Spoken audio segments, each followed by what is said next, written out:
కానీ ఈ రోజు దేశంలో ఉన్న ఎన్డీఏ పవన్ కళ్యాణ్ గారు, బీహార్లో ఉన్న నితీష్ కుమార్ గారు వాళ్ళిద్దరూ సపోర్ట్ తో కేంద్ర ప్రభుత్వం నడుస్తున్న సంగతి మనకు తెలుసు. న్యాయమైన కోరిక జీవితాలు తొలగించాలని ఏ చట్టంలో కూడా లేదు. ఇండస్ట్రియల్ డిస్ప్యూట్ యాక్ట్ 1947 దాని ప్రకారం కూడా నోటీస్ ఇవ్వాలి.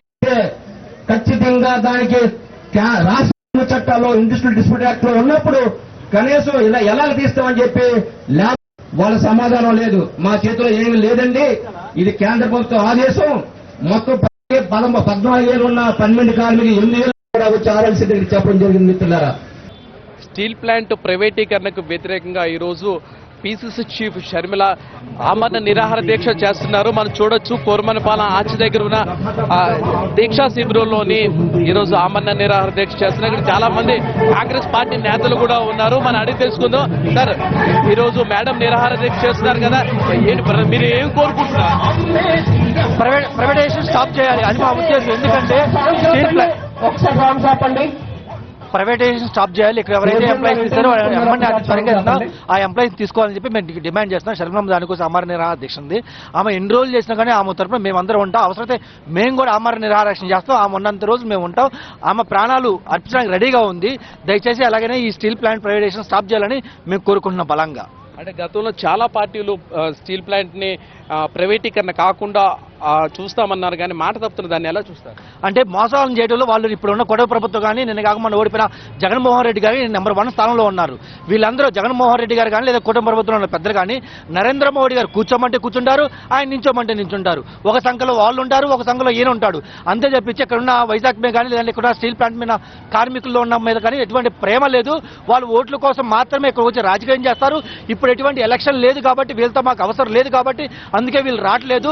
ఎలక్షన్ ఉన్నా లేకపోయినా ప్రజల కోసం పోరాడితే మా శర్మమ్మ కాబట్టి ఆమె మొన్న వచ్చినప్పుడు మాట ఇచ్చారు, మిమ్మల్ని కనుక ఎంప్లాయ్మెంట్లోకి తీసుకోకపోతే నేను ఆమరణ నిరాహార దీక్ష చేస్తాను, ఎంత దూరమైనా వెళ్తాను, మీకోసం పోట్లాడతాను, గల్లీ నుంచి ఢిల్లీ దాకా నేను మీకోసం నిలబడతా అని చెప్పి మాట ఇచ్చారు. ఆ మాట మీద నిలబడటానికి శర్మమ్మ ఈ రోజు అనుకున్న విధంగానే వైఎస్ఆర్ గారి యొక్క వారసత్వం పురుగుపుచ్చుకుంది కాబట్టి ఇచ్చిన మాట కోసం ఈ రోజు శర్మమ్మ రావడం జరిగింది. వచ్చిన ఆమరణ నిరాహార దీక్ష కూర్చోవడం జరిగింది. ఆమెను ఎలాగైనా ఎత్తడానికి ఈ రోజు ఇంతమంది పోలీసులు, వేలాది మంది పోలీసులు ప్రభుత్వం పంపించడం జరిగింది. అంటే శర్మలమ్మ అడుగు పెడితే కానీ ఈ కూటమి ప్రభుత్వంలో కలిసి రాలేదు. శర్మలమ్మ అడుగు పెట్టి ఆమరణ నిరాహార తీసుకుంటే కూటమి ప్రభుత్వంలో వణుకులు మొదలైనాయి అని చెప్పి ఇక మీరు పోలీసులు చూస్తుంటే మీకు అర్థమవుతుంది సోదరా. అలా మనం చూడొచ్చు, మేడం మధ్యాహ్నం నుంచి కూడాను ఆమరణ నిరాహార దీక్ష చేస్తున్నారు. చాలా నీరసంగా కూడా ఉన్నారు. అసలు మేడం ఆరోగ్యం ఎలా ఉంది ఫస్ట్ అడిగి తెలుసు. మేడం, మీ ఆరోగ్యం ఎలా ఉంది మేడం? ఓకే మేడం, ఆరోగ్యం కూడా కొంచెం క్షీణించినట్లు కనిపిస్తుంది. మొత్తం మీద చూస్తుంటే కాంగ్రెస్ పార్టీ స్టీల్ ప్లాంట్ ప్రైవేటీకరణకు వ్యతిరేకంగా పోరాడుతుందని, అలాగే కాంట్రాక్ట్ కార్మికులు 2000 మందిని తొలగించారని తక్షణమే విధుల్లోకి తీసుకోవాలని ఈ నెలలోనే కూడా అల్టిమేట్ జారీ చేశారు. అయినా సరే యాజమాన్యం నిరంకుశ వైఖరికి నిరసనగా ఈరోజు పీసీసీ చీఫ్ షర్మిల ఈరోజు ఆమరణ నిరాహార దీక్ష చేస్తున్నారు. మనం చూడదు దీక్షా శిబిరం దగ్గర ఇక్కడ కొంతమంది కార్యకర్తలు కూడా ఉన్నారు, కాంగ్రెస్ పార్టీ కార్యకర్తలు. సుధాకర్ గారు, మీరు ఎలా చూస్తారు యాజమాన్యం యొక్క వైఖరిని? చాలా నిరంకుశంగా, నియంతృత్వంగా ఉందండి యాజమాన్యం. ఇంకేంటంటే గతం కూటమి ప్రభుత్వం హామీలు ఇచ్చింది, స్టీల్ ప్లాంట్ని ప్రైవేటైజేషన్ చేయకుండా మేము అడ్డుకుంటామని. కేవలం ఓట్ల కోసం, సీట్ల కోసం, అధికారం దాహం కోసం కళ్ళబొల్లి కబుర్లు చెప్పి, లేనిపోయిన వాగ్దానాలు చెప్పి ఈ స్టీల్ ప్లాంట్ని అమ్మటానికి ప్రత్యక్షంగా పరోక్షంగా వాళ్ళే సహకారం అందిస్తున్నారు.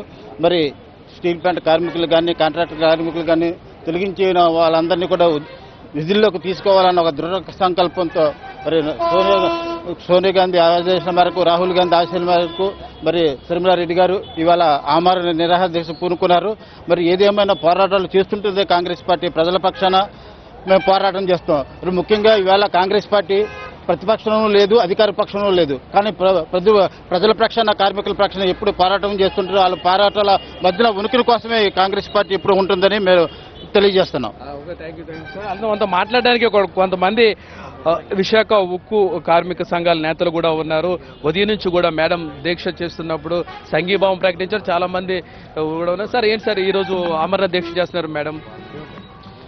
ఏం లేదండి, మనకి తెలుసు, మీడియా మిత్రులకి తెలుసు, విశాఖవాసులందరికీ తెలుసు, రాష్ట్ర వ్యాప్తంగా ఉన్న ప్రజలందరికీ కూడా తెలుసు.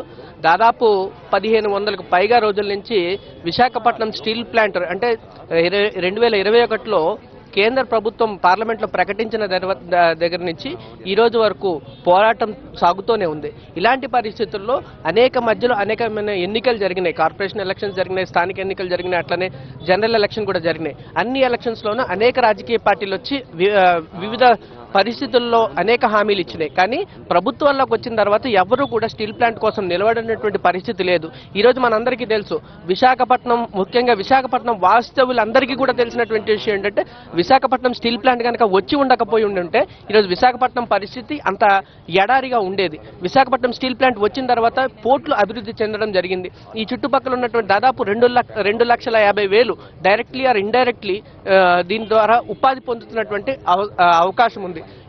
అంతేకాకుండా ఈ చుట్టుపక్కల ఉన్నటువంటి భూముల ధరలు కూడా పెరిగినాయి. ఇలాంటి పరిస్థితుల్లో విశాఖపట్నం స్టీల్ ప్లాంట్ ఇప్పుడు మనం అనేకమైనటువంటి సంస్థలు, హిందుస్థాన్ జింక్ లాంటి సంస్థలు కూడా ఏమైనాయో తెలుసు. ఒకవేళ కనుక ప్రైవేటీకరణ జరిగితే ఈ దేశంలో ఇంత అద్భుతమైనటువంటి స్టీల్ ప్లాంట్ ఇంకో మరొకటి లేదు. కాబట్టి దక్షిణాదిన చూసుకుంటే అన్నిటికన్నా ఒక వరంలా ఉన్నటువంటి steel plant Visakha steel plant. ఇలాంటి స్టీల్ ప్లాంట్ ని కాపాడుకోవడం కోసం అని చెప్పి అనేక ఉద్యమాలు జరిగినప్పటికీ కూడా చివరికి అందరూ ఫెయిల్ అయ్యారు. కాంగ్రెస్ పార్టీ ఈ ఉద్యమం షర్మిలమ్మ నాయకత్వంలో దీన్ని ఉవ్వెత్తున తీసుకుని వెళ్ళేటువంటి ప్రయత్నం చేస్తూ ఉంది అని ఈ సందర్భంగా ఖచ్చితంగా మేము సాధించి తీరుతాం. షర్మిలమ్మ నాయకత్వంలో ఈ ఉద్యమం మేము విజయం సాధించి తీరుతామని సందర్భంగా తెలియజేస్తున్నాం. మనతో మాట్లాడడానికి ఉక్కు కార్మిక సంఘాల నేతలు ఉన్నారు. సార్, మీరు గత 1500 రోజుల నుంచి చేస్తున్నారు, ఎన్నో ప్రభుత్వాలు కూడా మారిపోయాయి, మీకు లేటెస్ట్గా కూడా ఒక ప్యాకేజ్ కూడా వచ్చింది, అది ఎలా ఉంది సార్?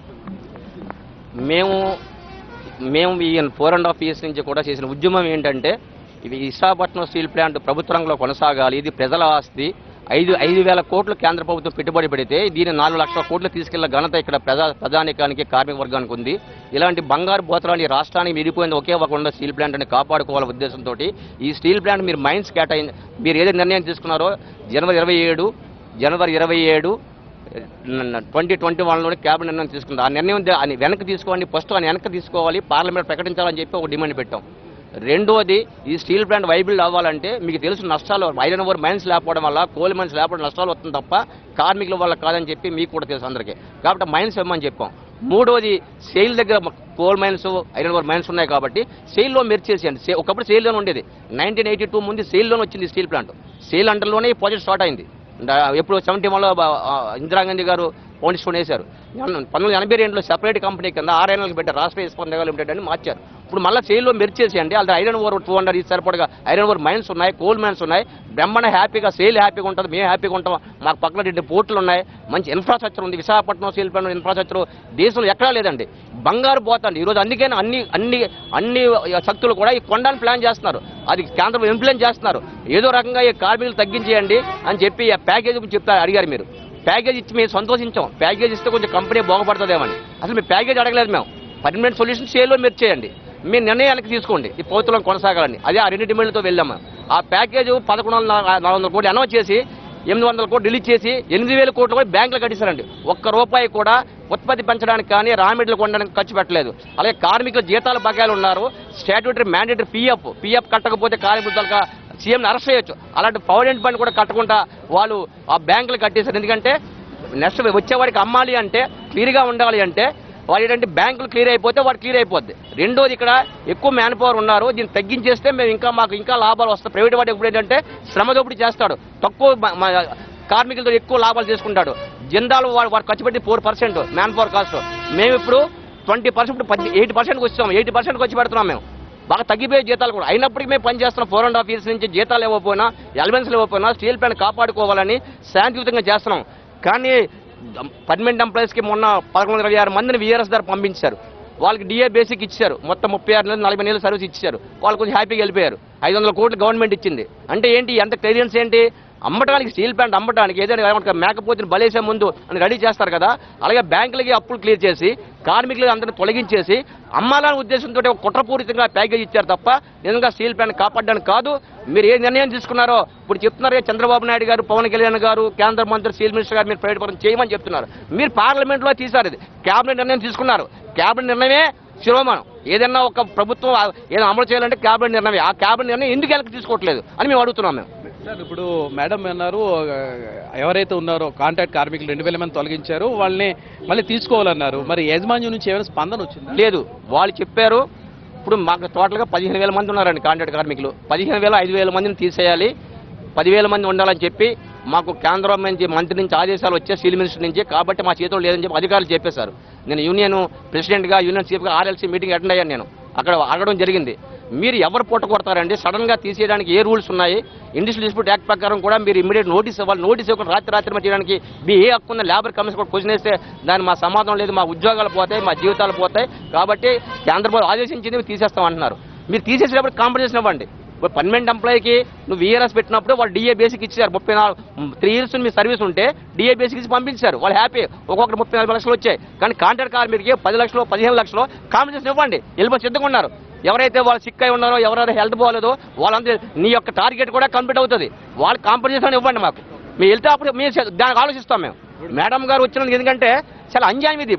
కాంట్రాక్ట్ కార్మికులు చాలా పేద కార్మికులు అండి. వాళ్ళు పొట్ట కొడితే, వాళ్ళ జీవితాలు కొడితే, ఆ జీవితం పొట్ట మీద కొడితే. వైపు అల్టిమేటివ్ ఇచ్చారు షర్మిల గారు, అయితే యాజమాన్యం స్పందించలేదు. ఆమరణ నిరాహార దీక్ష, మరి దీక్ష ఎంతవరకు కొనసాగుతుంది? చూడండి, యాజమాన్య చేతిలో ఏం లేదు. ఇది కేంద్ర ప్రభుత్వం నిర్ణయం చెప్పి యాజమాన్యం చెప్తుంది, డైరెక్ట్ చెప్తుంది. RLC దగ్గర చెప్పారు, లేబర్ కమిషనర్ చెప్పారు, థర్డ్ పార్టీ అని గవర్నమెంట్ ఆఫ్ ఇండియా అనేది అక్కడే చెప్పారు. మా చేతిలో ఏమీ లేదు. కేంద్ర ప్రభుత్వం మీరు ఏదో పొలిటికల్గా ఏం చేసుకుంటారో మీరు వెళ్ళి కేంద్ర ప్రభుత్వం ఒప్పించి మీరు చెప్పండి. నిజం చెప్పాలంటే ఈ కార్మికులు అవసరం. ఈ స్టీల్ ప్లాంట్కి 7.3 మిలియన్ ఉత్పత్తి చేయాలి అంటే ఖచ్చితంగా 15,000 మంది కాంట్రాక్ట్ కార్మికులు అవసరం. పర్మనెంట్ కార్మికులు 18-20 వేల నుంచి 10,000కు వచ్చారు. కాబట్టి పర్మనెంట్ కార్మికులు తగ్గిపోయారు. కాబట్టి కాంట్రాక్ట్ కార్మికులు చాలా అవసరం. ఖచ్చితంగా 7.3 మిలియన్ ఉత్పత్తి చేయాలంటే ఈ 15,000 మంది కార్మికులు అవసరం అని సంగతి యాజమాన్యానికి తెలుసు. అయితే మా చేతిలో ఏమి లేదు. ఇది కేంద్ర ప్రభుత్వం కండిషన్ పెట్టింది, ప్యాకేజ్ కండిషన్. ఇది మోసపూర్తి ప్యాకేజ్ తప్ప ఈ స్టీల్ ప్లాంట్ కాపాడే ప్యాకేజ్ కాదని మేము తెలియజేస్తున్నాం. నాతో మాట్లాడడానికి ఉక్కు పరిరక్షణ పోరాట కమిటీ నేతలు ఆదినారాయణ గారు చూడొచ్చు. మీరు గత ఎన్నేళ్ల నుంచి పోరాటం చేస్తున్న ఈరోజు షర్మిల గారి నుంచి ఆమరణ నిరాహార దీక్ష దిగారు, ఏమంటారు? ఈరోజు 4.5 సంవత్సరాల కాలం నుంచి విశాఖ ఉక్కు 100% అమ్మేస్తామని చెప్పారు. ఆ రోజు నుంచి కార్మిక వర్గం, రాష్ట్ర కార్మిక వర్గం, అలాగే కాంగ్రెస్ పార్టీ కూడా CPI CPM పోరాడుతున్నాం. కానీ ఇవాళ కేంద్రంలోని మూడోసారి అధికారంలోకి వచ్చినటువంటి బీజేపీ ప్రభుత్వం విశాఖ ఉక్కు ఫ్యాక్టరీని ప్యాకేజ్ పేరు మీద 11,000 కోట్ల రూపాయలు ఈ చేత్తో ఇచ్చి అదే 11,000 బ్యాంకులు కట్టేశారనమాట. కానీ ఇవాళకు కూడా భారతదేశంలో స్వతంత్రం వచ్చాక ఏ రాష్ట్ర ముఖ్యమంత్రులు కానీ ప్రధానమంత్రులు కానీ కార్మికులను తగ్గించి వారి యొక్క కుటుంబాలని ఇబ్బంది పెట్టేటువంటి ఒప్పందాలు ఎక్కడ కూడా ప్యాకేజీలు లేవన్నమాట. ఎక్కడైనా ప్యాకేజ్ ఇస్తే ఆ కుటుంబం బాగుపడాలని ఇస్తారనమాట, ప్రజల కోసం ఇస్తారనమాట. ఇవాళంటే అప్పులు తీర్చడానికి ఆ ప్యాకేజ్ ఇచ్చి పెద్ద ద్రోహం చేశారు. ఇప్పటికే 4,500 మంది కార్మిక కుటుంబాలను వెనక్కి పంపిస్తారన్నారు అనమాట. అలాగే 2,000 మంది పర్మనెంట్ కార్మికులు. ఇది ఎవరికి ఉపయోగం? ఆ రోజు గతంలోని వైఎస్ జగన్మోహన్ రెడ్డి ముఖ్యమంత్రి ఉన్నప్పుడు ఒకసారి కూడా ప్యాకేజ్ ఒక పైసా కూడా రాలేదు కదా. అతను ఉన్నప్పుడు ప్యాకేజ్ రాలేదు. అతను స్పష్టంగా చెప్పాడు, మీరు భూములు అమ్మేసుకొని స్టీల్ ప్లాంట్ నడుపుకోండి అని చెప్పాడు అనమాట. వీళ్ళేంటి భూములు తీసుకుంటున్నారు, కార్మికులను పట్టుకు కొడుతున్నారు. ఇప్పుడున్న కూటమి ప్రభుత్వం కార్మికులను ఈదులో పెట్టేసి నిర్వాసులకు అన్యాయం చేసి ఆంధ్రప్రదేశ్లో ఈ స్టీల్ ప్లాంటే పూర్తిగా ప్రైవేట్ వాళ్ళకి అమ్మేయాలని చెప్పేసి ఆ ప్రయత్నం అనేది అటువంటి ప్యాకేజీలు ఇస్తున్నారనమాట. మరి ఆ ప్రభుత్వం చేయలేదు కనుక ఈ ప్రభుత్వానికి విశాఖపట్నం స్టీల్ ప్లాంట్ ఉద్యమాన్ని రాష్ట్ర వ్యాప్తంగా NDA కూటమి అనేది ఉపయోగించుకుంది. మేము కార్మిక వర్గం చేసిన పోరాటాలతోనే వాళ్ళు అధికారంలోకి వచ్చారు. అధికారానికి వచ్చిన తర్వాత ఇవాళ కార్మికులకే పట్టుకొడుతున్నారు. అందుకని ఇవాళ షర్మిల మేడం గారు కూర్చున్నటువంటి అమరణ నిరాహార దీక్ష, దాంతో పాటు మేము వేలాది మంది రేపటి నుంచి కూడా అవసరమైతే అమరణ నిరాహార దీక్షలు కూర్చోవడానికి మా కుటుంబ సభ్యులతో ముందుకుంటామని చెప్పేసి కేంద్ర రాష్ట్ర ప్రభుత్వాలకి తెలియజేస్తున్నాం. Thank you very much sir. ఇది మొత్తం మీద పరిస్థితి. ఉక్కు కార్మికులకు న్యాయం జరిగేంత వరకు కూడా షర్మిల ఆమరణ నిరాహార దీక్ష చేస్తారని, తాము కూడా సంఘీభావంగా దీక్షలో కూర్చుంటామని ఉక్కు కార్మిక సంఘాల నేతలు అలాగే కాంగ్రెస్ పార్టీ నేతలు అంటున్నారు. ఏమైనాను ఉక్కు కార్మికులకు న్యాయం చేయాలని కూడాను డిమాండ్ చేస్తున్నారు. వీడియో జర్నలిస్ట్ రాజశేఖర్తో రామకృష్ణ, ABN ఆంధ్రజ్యోతి, విశాఖపట్నం.